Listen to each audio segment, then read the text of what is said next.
नमस्कार दोस्तों, आइए जानते हैं छत्तीसगढ़ की 25 सबसे बड़ी खबरें सिर्फ 5 मिनट में। पर उससे पहले रोजाना अपडेट रहने के लिए वीडियो को लाइक करके चैनल को सब्सक्राइब कर ये वीडियो आप कहाँ से देख रहे हैं कमेंट करके जरूर बताएं।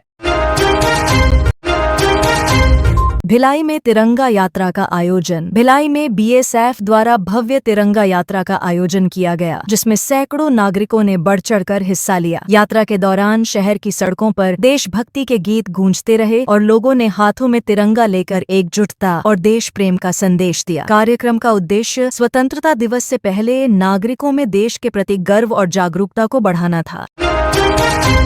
शराब मामले में हाईकोर्ट का नोटिस। शराब प्रकरण से जुड़े मामले में चैतन्य की याचिका पर हाईकोर्ट ने प्रवर्तन निदेशालय को नोटिस जारी कर 2 सप्ताह में जवाब मांगा है। चैतन्य की गिरफ्तारी को याचिका में असंवैधानिक बताया गया है और यह भी उल्लेख किया गया कि वे पिछले 24 दिनों से जेल में हैं। अदालत के इस निर्देश के बाद अब मामले में अगली सुनवाई पर सभी की निगाहें टिकी हैं। तेज धूप से किसान परेशान। प्रदेश में लगातार बढ़ती धूप और बरसात की कमी से खेतों में दरारें पड़ने लगी हैं, जिससे किसानों की चिंता बढ़ गई है। मौसम विभाग ने फिलहाल बारिश के आसार कम बताए हैं, जिससे बोवाई पर असर पड़ सकता है। किसान इस स्थिति से निपटने के लिए वैकल्पिक सिंचाई साधनों की तलाश में जुटे हैं, जबकि गांवों में जल संरक्षण की चर्चा तेज हो गई है। मस्जिदों में पहली बार ध्वजारोहण। छत्तीसगढ़ में स्वतंत्रता दिवस के अवसर पर राज्य वक्फ बोर्ड ने पहली बार मस्जिदों में ध्वजारोहण करने का निर्देश दिया है। मुतवल्लियों को इस दौरान गरिमा बनाए रखने और राष्ट्र के प्रति एकजुटता का संदेश देने की नसीहत भी दी गई है। यह कदम सामुदायिक सद्भाव और देशभक्ति को बढ़ावा देने के प्रयास के रूप में देखा जा रहा है।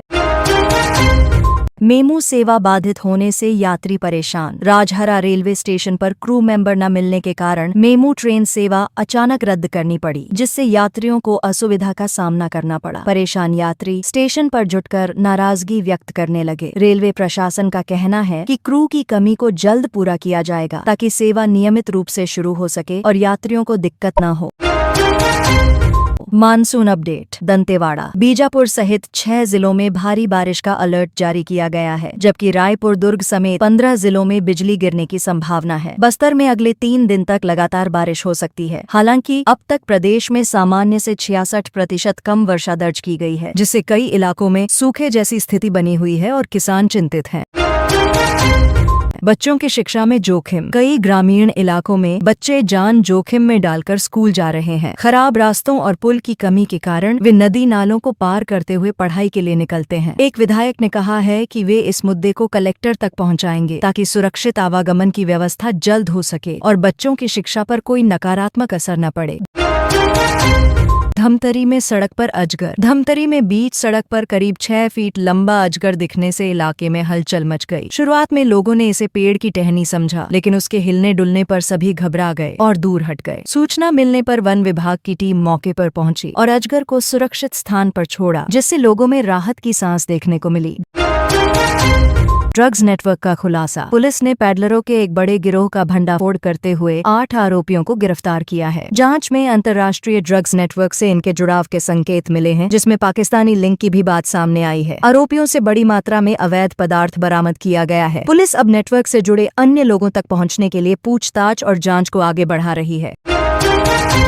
कांकेर में धार्मिक मूर्ति का अपमान। कांकेर में भगवान राम की प्रतिमा के साथ अभद्रता और हनुमान जी की प्रतिमा पर पैर रखने की घटना सामने आई, जिससे स्थानीय लोगों में नाराजगी फैल गई। सूचना पर पहुंची पुलिस ने आरोपी को हिरासत में ले लिया। प्रशासन ने शांति बनाए रखने की अपील की है, जबकि संबंधित संगठनों ने कड़ी कार्रवाई की मांग की है। घटना की जाँच जारी है।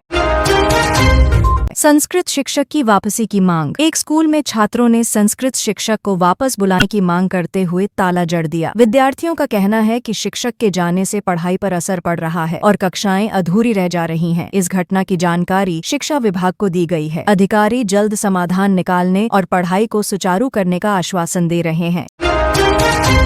संगम 2025 का आयोजन। बिलासपुर में आयोजित स्वच्छता संगम 2025 कार्यक्रम में मुख्यमंत्री साय शामिल हुए। इस अवसर पर करीब 9,000 स्वच्छता दीदियां मौजूद रहीं। कार्यक्रम में 260 करोड़ रुपए के विकास कार्यों का लोकार्पण और भूमि पूजन किया गया। मुख्यमंत्री ने कहा कि यह अभियान प्रदेश को स्वच्छ और स्वस्थ बनाने में मील का पत्थर साबित होगा और लोगों की भागीदारी महत्वपूर्ण है। स्वास्थ्य विभाग में भर्ती का मौका। सुपर स्पेशलिटी हॉस्पिटल में नर्स सहित कुल 55 पदों पर भर्ती प्रक्रिया शुरू की गई है। इच्छुक उम्मीदवार तय अंतिम तिथि तक अपने आवेदन जमा कर सकते हैं। भर्ती से संबंधित सभी जानकारी और योग्यता मानदंड स्वास्थ्य विभाग की आधिकारिक वेबसाइट पर उपलब्ध है। अधिकारियों का कहना है कि चयन पूरी तरह पारदर्शी और योग्यता के आधार पर किया जाएगा। रायपुर में ड्रग्स तस्करों की गिरफ्तारी। रायपुर के बूढ़ा तालाब इलाके में पुलिस ने एक युवक और युवती को ड्रग्स की सप्लाई करते हुए पकड़ लिया। दोनों आरोपियों के पास से हेरोइन बरामद हुई। पुलिस का कहना है कि वे लंबे समय से इस इलाके में अवैध गतिविधियों में लिप्त थे। अब तक इस मामले में 14 लोगों की गिरफ्तारी हो चुकी है और जांच आगे बढ़ रही है। बच्चों की आंखों की सेहत पर खतरा। विशेषज्ञों के अनुसार कम उम्र में बच्चों की आंखों पर ज्यादा दबाव पड़ने से चश्मे का इस्तेमाल बढ़ रहा है। मोबाइल, टीवी और कंप्यूटर स्क्रीन के लंबे समय तक इस्तेमाल को इसका कारण माना जा रहा है। डॉक्टर सलाह दे रहे हैं कि बच्चों को पर्याप्त बाहर खेलने का समय दें और आंखों की नियमित जांच कराएं ताकि समय रहते समस्या से बचा जा सके।